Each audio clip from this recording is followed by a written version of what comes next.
කොහොමද ඔයාලට මම අද අපේ බබා ගැන පොඩි වීඩියෝ එකක් ගෙනාවා. එයාට අද ඩොක්ටර් channel එකක් තියෙනවා උදේ.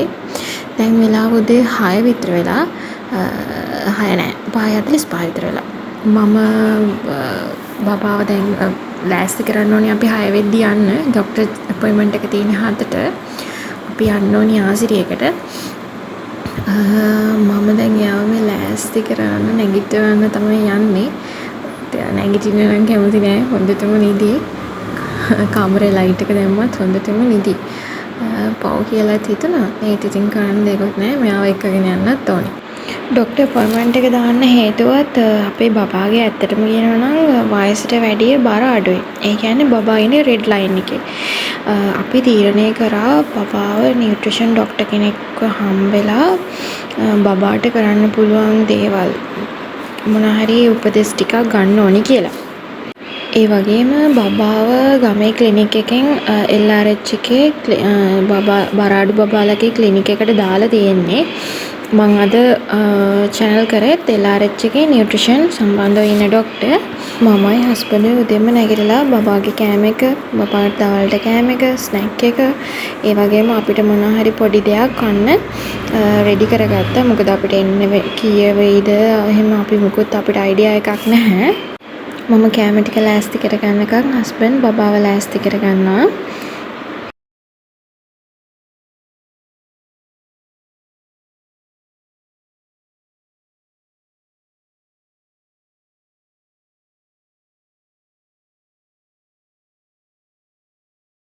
දැන් අපි හොස්පිටල් එකට යන්න තමයි හදන්නේ.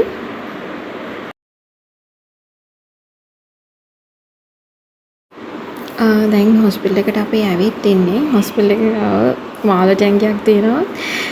එතන බබා හරි ආසාවෙන් එහෙට මෙහෙට ඇවිද හිටියා. අපි ඩොක්ටර් හම්බෙලා දැන් එළියට ඇවිත් ඉන්නේ.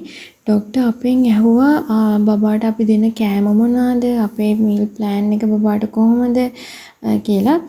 අපි සම්පූර්ණ විස්තරය ඩොක්ටර්ට කිව්වන් පස්සේ ඩොක්ටර් අපිට අපේ මීල් ප්ලෑන් එක පොඩ්ඩක් වෙනස් කරා බබාට දෙන්න ඕන විදිය. ඒ වගේම බබාට දෙන්න ඕන කෑමත් වෙනස් කරා. එයා කිව්වා මේ ටික දීලා තව මාසෙකින් ඇවිල්ලා බලමු වෙනසක් තියෙනවද නැද්ද කියලා බලමු කියලා. එහෙම නැති වුණොත් අපි LRH එකේ ආයෙ ක්ලිනික් එකට යමු කියලා ඩොක්ටර් අපිට සජෙස්ට් කරා. ඩොක්ටර් අපිට දීපු මීල් ප්ලෑන් එක ඒ වගේම වෙනස් කරපු කෑම වර්ග පිළිබඳව සම්පූර්ණ විස්තරයක් මම ඔයාලට ඊළඟ වීඩියෝ එකකින් අරගෙන එන්නම්. දැන් අපි මේ ඇවිත් ඉන්නේ ෆාමසියට. මොකද බබාට විටමින්ස් වර්ග ටිකක් ඩොක්ටර් ලියලා දුන්නා. ඒ ටික ගන්න.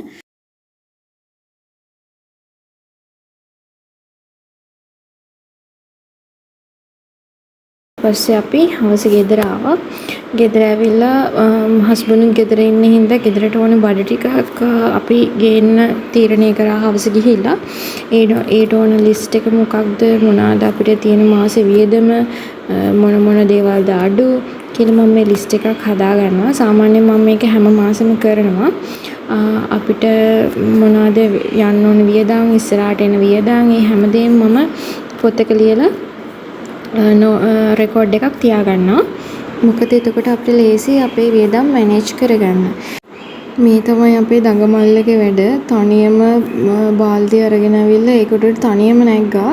මම වැඩක් කර ඉන්න අතරේ දැන් මෙයාලා හරිම දඟ හින්දා හැම වෙලෙම පස්සෙන්ම බලාගෙන ඉන්න ඕනේ මෙයාලා මොනවද කරන්නේ මොන හරි අනුතරක් කරගනීද නැද්ද කියලා. ඊට පස්සේ අපි 3 දෙනාම ගිහිල්ලා හවස බඩු අරගෙන ආවා. මෙතන අපි මාසෙකට හරියන්න හැමදේම ගෙනත් තියෙනවා. මේ විදිහට ගෙනත් තියාගත්තම අපිට දවසින් දවස සතියෙන් සතිය කඩ යන්න අවශ්‍යතාවයක් නැහැ. ඒ වගේම සතියෙන් සතිය අපිට අවශ්‍ය එළවලු ටික විතරක් ගත්තා නම් හොඳටම ප්‍රමාණවත්. අපිට එතකොට දැනගන්න පුළුවන් අපේ ගෙදරට යන්න කොච්චර ග්‍රොසරිස් ප්‍රමාණයක් යනවද, ඒකට කොච්චර මුදලක් වැය වෙනවද, ඒ වගේ දේවල් වලට අපිට අදහසක් ගන්න පුළුවන්. මෙහෙම මාසෙකට මෙෂර් කරලා අපිට පොඩි ටිකක් ගෙනාවම. ඒ වගේම මෙහෙම වුණාන් පස්සේ මාසේ අන්තිම වෙද්දී අපිට මුදල් අපහසුතාව එන්න පුළුවන්. එතකොට අපිට බඩු කියන සල්ලි නැති වෙනවා. ඒ වගේ දේවල් මෙහෙම එකපාර ගෙනල්ලා තියාගත්තාන් පස්සේ අපිට අවම කරගන්න පුළුවන්. ඒ කියන්නේ අපිට මාසේ මැනේජ් කරගෙන මාසේ ගෙනියන්න පුළුවන්.